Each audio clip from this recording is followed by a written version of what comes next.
You in the back for Dr. Yes, Naik. brother. For Dr. Zakir. Dr. Zakir, you said there isn't any mistake in Quran. I see more than 20 mistakes in Arabic grammar. And I will tell you some of them. إن الذين آمنوا والذين هادوا والصابئون.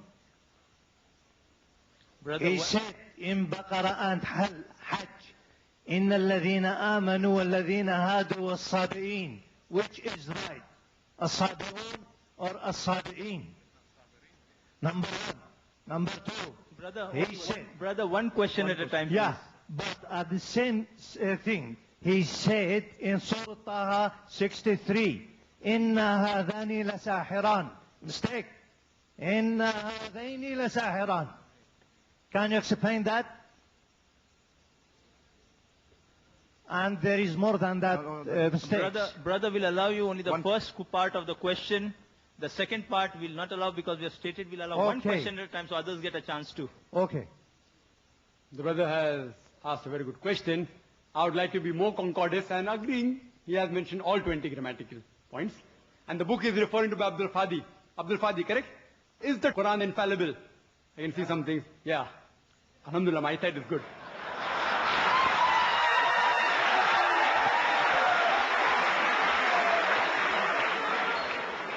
I will answer all 20 together. Because I've read the book. I'll answer all 20, inshallah. Inshallah. Point number one, brother. Point number one. Point number one to be noted that all Arabic grammar is taken from the Quran. Quran was the highest Arabic book, a book which has the maximum level of highest literature. All the Arabic grammar has been derived from the Quran. Quran is the textbook of grammar. Since Quran is the textbook of grammar and all the grammar is derived from the Quran can never have a mistake. Point number one. Point number two. Point number two. Point number two. It is like, taking a ruler and the ruler is there, has a measurement and you're saying the measurement is wrong. It sounds illogical. Point number two. In the different tribes of Arabia, and Arabic, and Dr. William Campbell also will agree with me, in different Arabic tribes, the grammar keeps on changing. In some Arabic tribe, the word is feminine, the same word is even masculine in the other tribe. Same word, in different tribes, the grammar keeps on changing. Even the gender keeps on changing. So will you check Quran with that faulty grammar? No. And furthermore, the eloquence of Quran is so high. It's so high, it is far superior. And, there are various books. On the internet you go, 12 grammatical mistake, 21 grammatical mistake, Abdul Fadi, 20 grammatical mistake.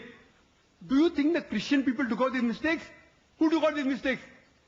Do you know who took out? The Muslims. The Muslim scholars, like Zamakhshari, what they did, that the Quran grammar is so high that it goes against the conventional use of the Arabic. The Quran grammar is so high, to prove the Quranic grammar was high, they gave examples. And I'll give you a couple of examples which will answer all his 20 questions. They give the example, like we read in the Quran, it says that the people of Lut, alayhi salam, they rejected all the messengers. They rejected the messengers it's mentioned. Dr. William Campbell said, the people of Noah, they rejected the messengers. We know from history that there was only one messenger sent to them. So it has a grammatical mistake. Quran should have said, the people rejected the messenger, not messengers. I agree with you. With layman grammar like how you and I know, it may be a mistake. But if you read the books written by Arabs, what is the beauty of the Quran? The beauty of the Quran is, why does the Quran refer messengers instead of messenger? You know why?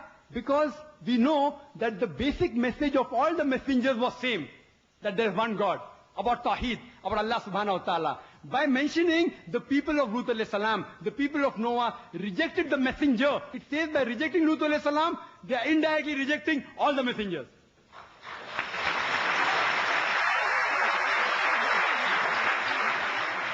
See the beauty, see the eloquence, alhamdulillah. You may think it's a mistake. It's not a mistake. Similarly, people like Anuj Suraj says that Quran says, kun fayakun, be and it is. It should be kun fakana, be and it was. Agreed. Past tense is kun fakan in Arabic. It's not kun fayakun. But the kun fayakun is more superior. It says Allah, it was, it is, and can do. Past, present, and future. Thank you, Dr. Naik.